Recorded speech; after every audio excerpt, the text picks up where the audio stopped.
So thank you. This is, for those of you not aware, this is California State Senator Scott Weiner, who will be introducing the roundtable. And for those of you who don't know, Senator Weiner is responsible for SB 253, which passed in California.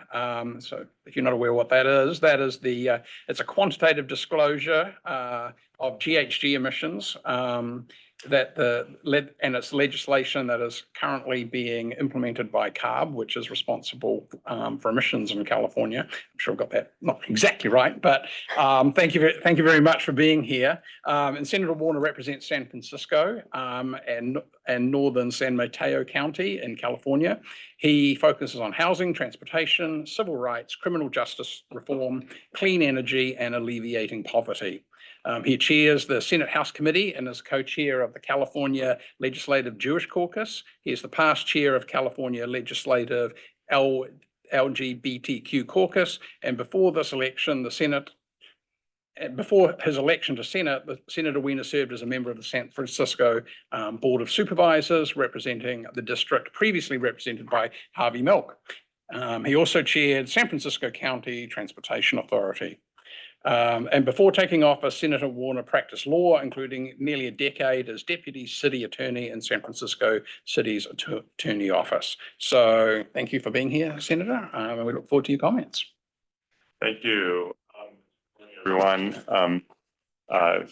I'm Scott Weiner. It's a pleasure to be here, and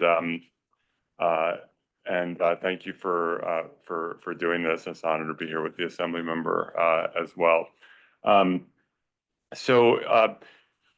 Given particularly, I think the states play such a critical role in climate policy in a lot of different areas of policy. And I think a lot of times we get an argument that, oh, X, Y, or Z should be handled at the federal level, not at the state level, whether it's climate policy, whether it's technology regulation. And so we always get this argument, and in theory, sometimes those arguments are accurate. But we also know that the federal government often doesn't act. Congress, even before the disaster that's playing out now, Congress was often incapacitated from enacting meaningful policy. It did periodically, but often did not. We saw that even when President Biden would attempt to act via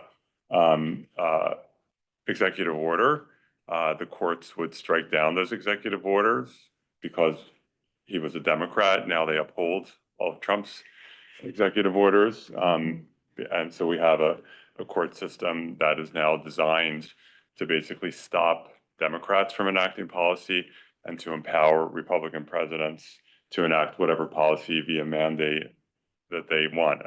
It pains me to make that statement, but unfortunately it's true.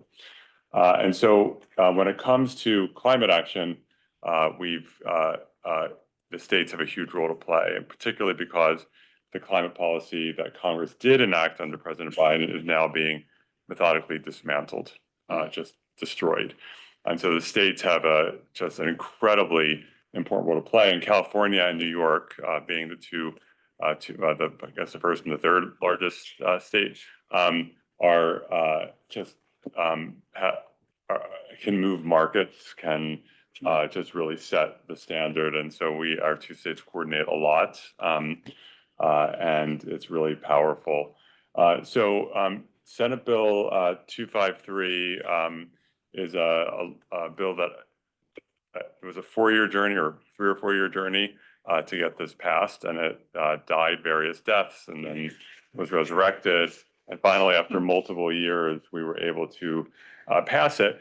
And when I first started to work on SB 253, I thought this is going to be very straightforward. It's just data. We're just asking the largest corporations in the world, in this law, in California law, it's corporations with over $1 billion in annual revenue, just asking them to collect the data. We know companies are already doing it. This should just be an easy data law. Then I met the oil industry and the banking industry and all the industries that were not interested in the public knowing what their some of their business models and investments that maybe aren't so green, and they wanted to continue to do all those BP commercials that are all green all across the screen. They wanted to continue to be able to talk about how green and how climate friendly their business models are without allowing the hood to be lifted up to be able to actually see the truth and to have that incentive to actually not just talk the talk, but walk the walk. So it was a multi-year battle. They beat us the first time, and then we beat them the second time. I also want to say there were quite a few of the largest corporations in the world who supported the bill.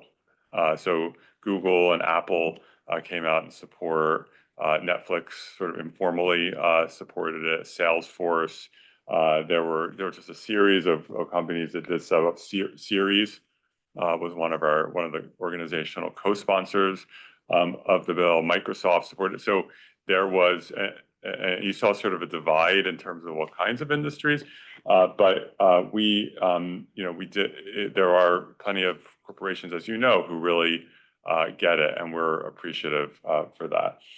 So the bill was signed into law, and actually the governor, it was on the first day of Climateweek 2 years ago in 2023 that the governor announced that he would be signing SB 253 and its companion bill SB 261, the climate risk bill, into law. And it's been taken a little bit longer than we've wanted for CARB to implement it, issue regulations. We gave them a 6-month extension. That brings up a whole other issue about in California. We're as are some other states, too process heavy, and that also makes it harder for agencies to create regulations. We should change that. If we want government to function well and efficiently, it should not take multiple years to issue regulations to implement a law. But putting that aside, we're getting there, and CARB is moving forward. Has done a few workshops with, and some of you may have been on some of those virtual workshops. The CARB has indicated it will be issuing guidance by later this year, so the companies are in a position to do their disclosures by, it looks like the scope 1 and 2 disclosure will be sometime in June of 2026. So the disclosure deadlines in the law have not slipped. It was always scope 1 and 2 in 2026, and so that should happen by the middle of the year. And then in 2027 is when scope 3 is required, and then by 2030 is when sort of a higher level of disclosure for scopes 1 through 3 will be required. And for the first few years, scope 3, it'll be very light touch with no real penalties as long as you file. They want to really have that ramp up period so companies can get a feel for it, particularly the ones that haven't done it before. We designed the bill to be as user friendly and streamlined as possible. We made clear that scope 3 can be done via formulas and ranges and estimates, which is consistent with the GHG protocols. We understand the challenges of trying to get precise scope 3 data from every micro supplier across the planet. So we did that. We also know that there are companies that are disclosing in more than one jurisdiction. And so if a company is already disclosing everything that SB 253 requires in another jurisdiction, they can simply submit that report, or if it covers half of what we're asking for, they can submit the report and then supplement it with the remainder. We have encouraged CARB to be as streamlined as possible in the implementing regulation. We are not, again, this is not about creating extra work. We want it to be just provide the data and make it as easy as possible. We think this is going to be really helpful for the public to understand which companies are which level of disclosure. I am quite confident that there will be a whole community of people who is analyzing this data and making it digestible for the public, for investors, for regulators. Hopefully we get to the point where, if you're trying to decide between your can of Pepsi and your can of Coke, and you maybe know how much carbon went into this can versus that can. And I think it's going to be very helpful for people, and I think it will create a lot of incentive for companies to be more and more mindful, because we are in a situation right now where this federal government has basically given a permission slip to companies, if they choose to accept it, and we hope they don't, to just start ignoring climate. Right? And it's not just the red state attorneys general who are filing deranged lawsuits against companies for DEI and sustainability and passing horrible laws. But it's that bad, but it's also just a government, like a culture shift, saying you don't have to worry about this anymore. And we see it, they just kneecapped the American clean energy industry by eliminating all the subsidies and all the other things that they're doing to try to destroy clean energy projects. I don't pretend to be an expert in world history, but I do know from world history that the two things that tend to determine which countries succeed and are prosperous and powerful is first demographics, and then energy. Who has the energy? Whether it's England that had that coal, or whether whoever has the energy wins. That's why we've had so many wars over oil, and now of course China's racing to the top in clean energy, and Donald Trump has just decided to try to just eliminate clean energy growth in the U.S. And so this permission slip has been given, and it's up to the states, I think, to really say no permission slip. We're going to continue. And I know we're really grateful that there are so many corporations that are interested in doing the right thing here. So thank you very much.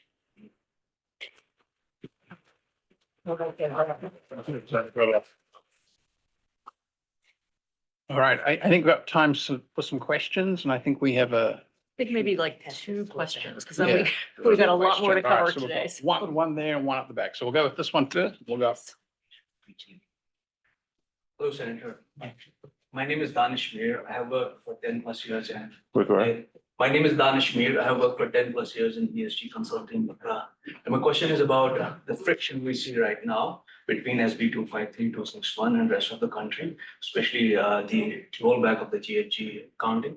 So California is the only state still staying course. Do you see pressure getting to the California, especially Senate, from rest of the country? And is it going to stay on course, or do we see them forward as well? Oh, no. I think that in California, we understand that the role that we play in the country right now. So if anything, it makes us 10 times more determined to make sure that this happens.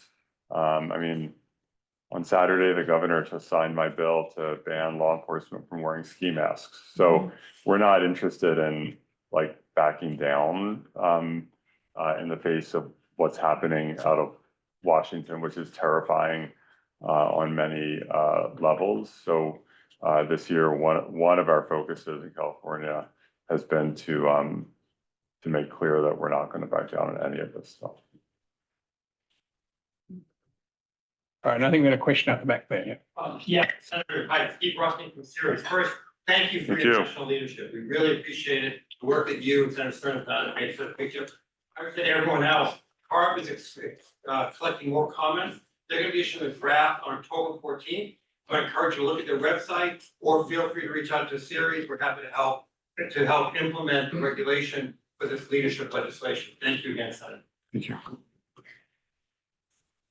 All right, we'll take one more question. Get Super one. brief. So hi, I'm Rachel Cardone from RWA, but so I live in Washington State, and I'm just kind of curious. I'm a New Yorker by birth, but I now live on the West Coast, and seeing the news about the vaccine collaborative that's happening. Is there any chance that you're also collaborating with Oregon and Washington on these disclosure laws and greenhouse gas emissions? we're not really we've collaborated with them on various things. I know over time we've collaborated around cap and trade and other issues. We haven't collaborated on this, but you know, the reality is that they're all doing business in California. So, I mean, yes, I'm sure there are some some companies that don't do business in California and New York, and to New York and California, it covers the field in so many ways in terms of billion-dollar plus corporations. So, you know, I haven't heard of any efforts in Oregon or Washington, but I do think what California is doing covers the field in many ways. Thank you.